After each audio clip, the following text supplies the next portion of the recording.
Hello everyone. ಆಮ್ಲಗಳು ಪ್ರತ್ಯಾಮ್ಲಗಳು ಪಾಠದ 7ನೇ ಪ್ರಶ್ನೆಯನ್ನ ನೋಡೋಣ. ನೀರಿನ ಶಾಶ್ವತ ಗಡಸುತನ ನಿವಾರಣೆಗೆ ಬಳಸುವ ಸಂಯುಕ್ತಗಳೆಂದರೆ?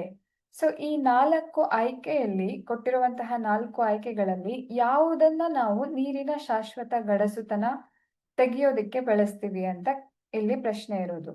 ಸೊ ನಾವು ಸೋಡಿಯಂ ಕಾರ್ಬೋನೇಟ್ ಅನ್ನ, ಅಂದ್ರೆ ನಮ್ಮ ಆಯ್ಕೆ ಎ, ಈ ಸೋಡಿಯಂ ಕಾರ್ಬೋನೇಟ್